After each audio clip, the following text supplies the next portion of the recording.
I'm at Western Michigan University today, and I have several interviews lined up. And the first one was with Cody Fox, and just going to have a little chat about what he's done in aviation so far in his lifetime. So, where did you grow up? I grew up here in Michigan. I grew up on the east side of the state, so about 3 hours from here, in Fairhaven, Michigan. Fairhaven. Yep, it's just a little lake town north of Detroit. Lake town? What's the name of the lake? Lake St. Clair. Lake St. Clair. Yeah, borders. We share a border with Canada, so I'm probably like 10-15 minutes from Canada. So a lot of water skiing in the summertime, that sort of fun stuff? Oh yeah, absolutely. Out on the water as much as we can. So that was a fun childhood, for sure.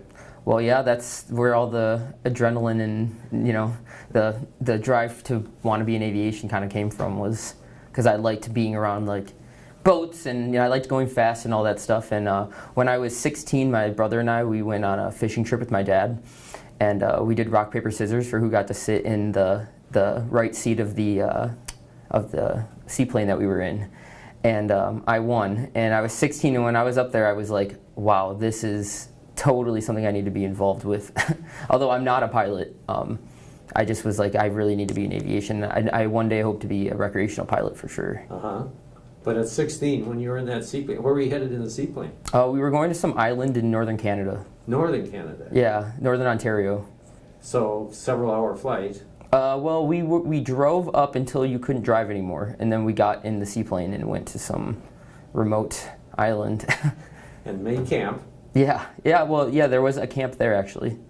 So that was a fishing trip? Yeah, with my dad, my brother, and my grandpa. Walleyes? No, it was, I can't think of it right now. Yeah, muskie, yeah. Muskies, yeah. How successful were you? I was all right. My uncle blew me out of the water. Uncles have a tendency of doing that, right? Yeah, they're the ones who can wake up at 6 in the morning.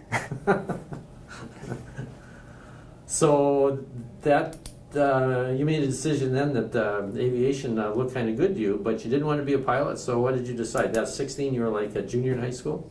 Yeah, well, at that point I thought I did want to be a pilot. I was like, oh, this is totally for me. I love flying, I love being up there. I love the adrenaline.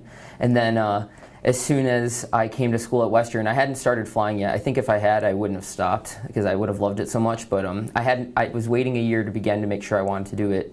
And once I met like the faculty and the staff here at Western and realized like how diverse aviation really is, and how, I just found out there's 29 million jobs worldwide because of aviation, and that number's only growing. I was like, there's a lot more out there than just flying, and it's not, I honestly don't think I'm safe enough to be a pilot, so it's probably better I'm on the ground anyways. Well, that's a good reason to make a choice if you're not safe. You don't want to be up there. Yeah, I always think about that when I'm driving to work and I'm speeding really fast, or driving to school on my way here, and I'm like, oh, someone from the College of Aviation saw me and asked me about it. I would just be like, hey, that's why I went into management. So what year in school are you here? This is my last semester. I'm a senior. So you're a senior now. What are the job prospects? What kind of things are you looking at in management then after you leave here?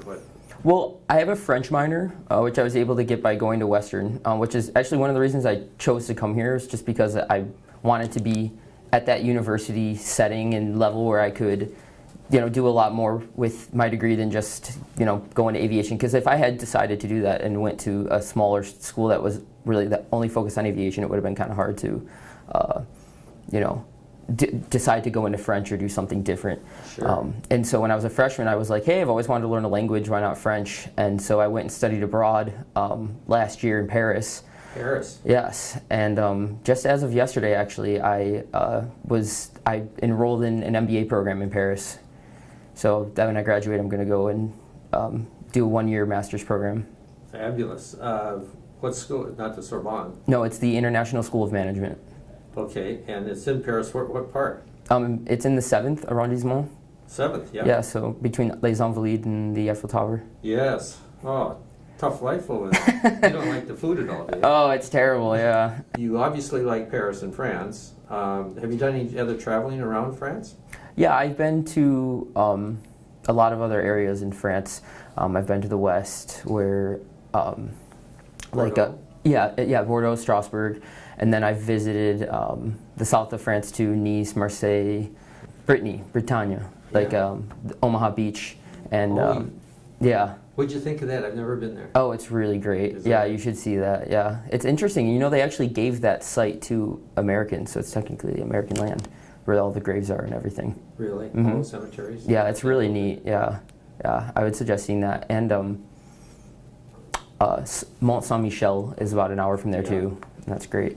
Really fell in love with French is when I realized how much aviation is involved with French. I mean, they're basically the leaders in aviation after us. I mean, historically and currently, especially with manufacturing. I mean, you know, there's Dassault, there's Airbus, which I think that if I went and lived and worked over there after school for a while and then came back to the U.S., maybe I could be, you know, someone who it could be an asset for a company here that maybe works with companies there, or you know, something like that. We're going to have a master's coming out of there, and you're right, there's probably a chance of staying there because your English will be a benefit to you there, Right. working for a French corporation. Yeah, definitely. So you're going to have a lot of advantages. But how did you decide on Western Michigan? Well, I had always heard about Western from people that were involved in other programs besides aviation. My brother actually was a flight science student here and graduated in 2006. So the program was a lot different then, but I knew that he really loved Western and enjoyed it, his time here. So I decided to come check it out for myself, and I came with two friends from school, and we just loved it. So I only applied here in one other school. Did the friends also come? One of them did. One of them did. Yeah. Is he still here? No, he graduated. Oh, he already graduated. Yeah. So the brother was the one that caused you to initially know about Western Michigan. Yeah, yeah, and aviation. And I think that when he first started going into aviation as a kid, I didn't want anything to do with aviation because he's my brother. But then when I actually got to experience it myself in the seaplane is when I really was like, oh wait, there's definitely something to this. I need to be involved in this. And obviously your experience at Western Michigan is one you'd recommend to anybody. You know, I tell kids that are coming here all the time, you know, it's great because you get that small college feel with the College of Aviation having only 800 students.